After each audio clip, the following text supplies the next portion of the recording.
We ready? Okay, looks like we're kind of pretend live. Welcome back. We're here today with Dr. Rhoberta Shaler. She helps people save their sanity and helps them with toxic relationships. Rhoberta, why don't you tell us what is even a toxic relationship? What does that mean? Well, a toxic relationship is one in which you never feel equal. There's never equality, equity, reciprocity, or mutuality. And it's important for us to recognize that, because as healthy people, we will do our best. We will jump through hoops. We will do everything we possibly can to make a relationship better. But when you're with a toxic person, they are not going to accept that, because they always need power over you.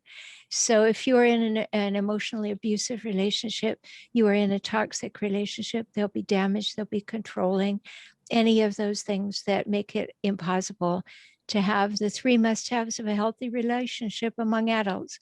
And those are equality and equity, reciprocity, and mutuality. Wow, that's a solid definition. That's very interesting.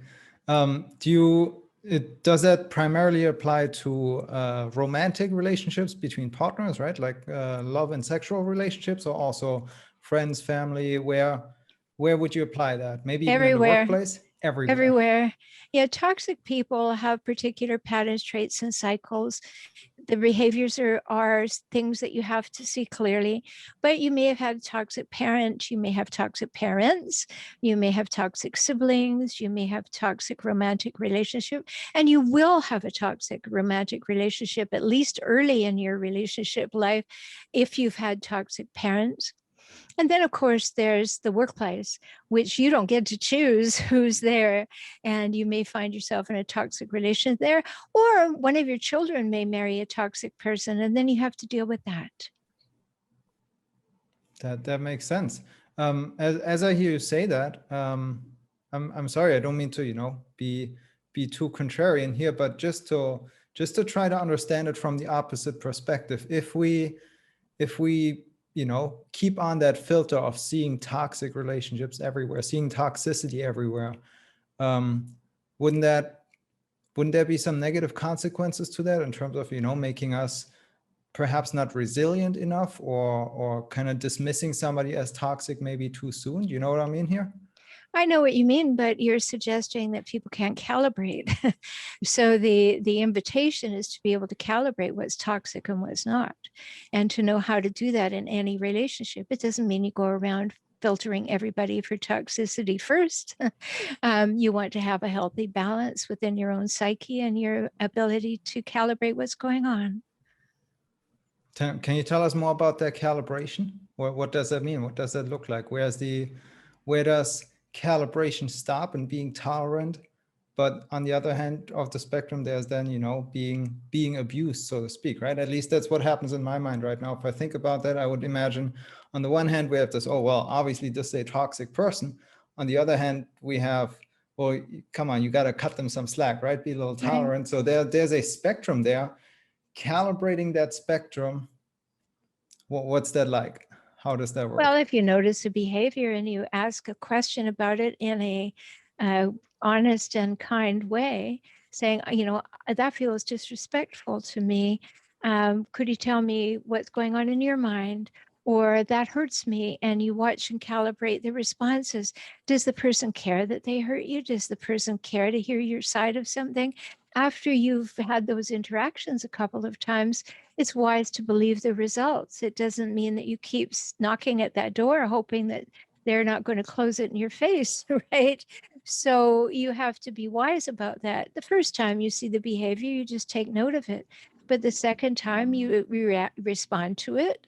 And the third time you set a boundary if it doesn't change. If the person doesn't respect your boundary, that's another piece of good information that would allow you to say, all right, this person doesn't take me seriously, that this is okay with me, this is not okay with me.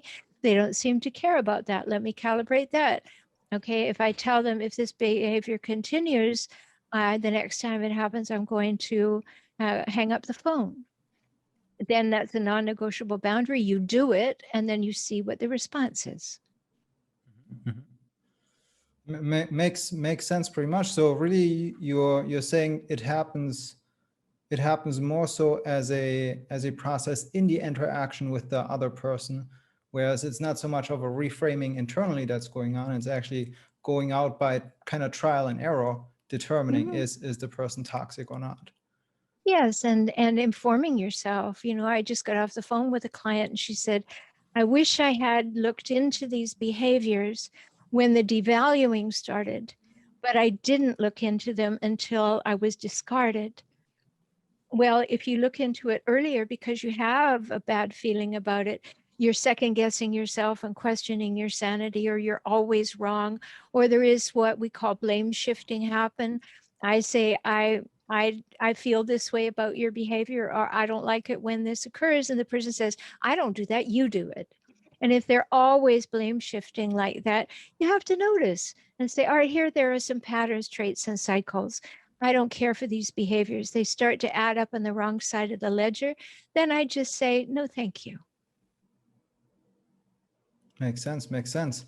I sometimes second guess myself with those things because especially enforcing a boundary, right, can sometimes make you feel as if you might be the toxic one because setting a boundary is a very aggressive action sometimes. And especially exactly what you're just saying, right? That they're going back and forth. Oh, I'm not toxic, you're toxic, right? It's so in that, how can we save our sanity and stay sane in that difficult, challenging internal process? Well, let's reframe that, Oliver, because setting a boundary is not a bad thing. Setting a boundary is what healthy humans do. A boundary is not a punishment.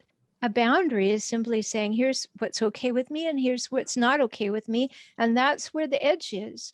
And if it's not okay with me and I tell you it's not okay with me and you continue doing it, then it's my job to notice that, right? A boundary is healthy.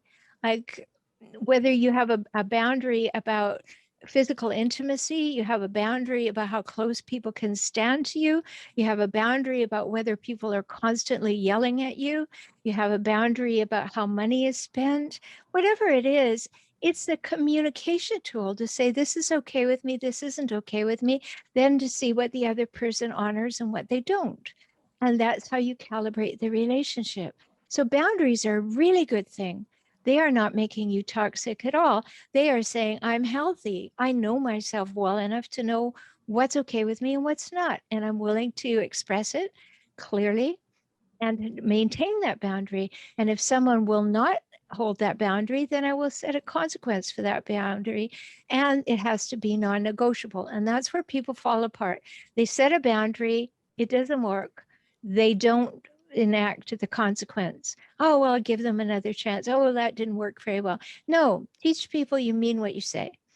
If it's important enough to set a boundary and it becomes important enough to set a consequence, it has to be non-negotiable.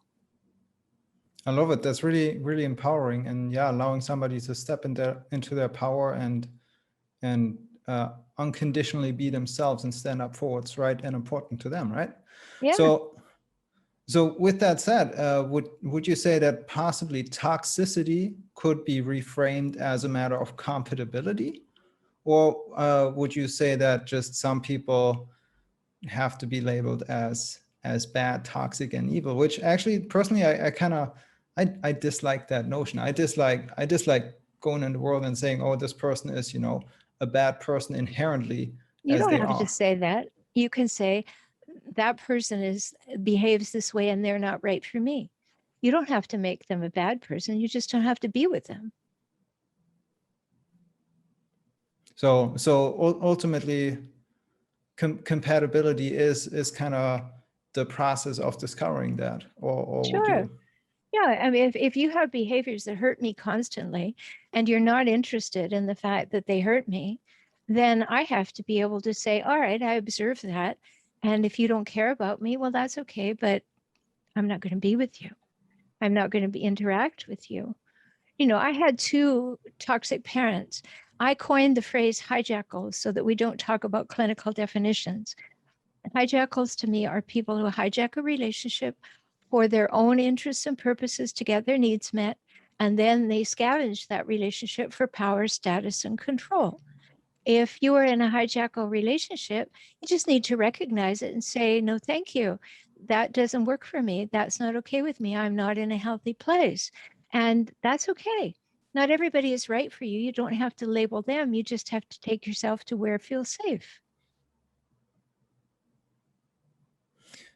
And with that said, as as you're helping people to stand in their own power and to stand up for themselves and to not be hijacked essentially by somebody who's so like a vampire on their energy. Let's use that that description of that.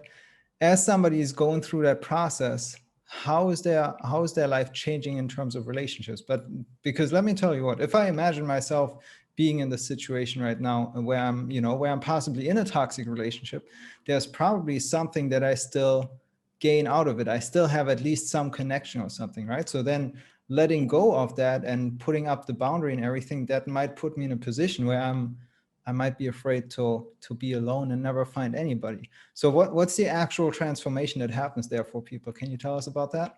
Well, that's a huge question and process. But, what's important is, first of all, to clearly be able to see the red flags. I mean, educate yourself so that you can see the red flags, because you're feeling something and your feelings matter. They're good indicators that you need to look into something.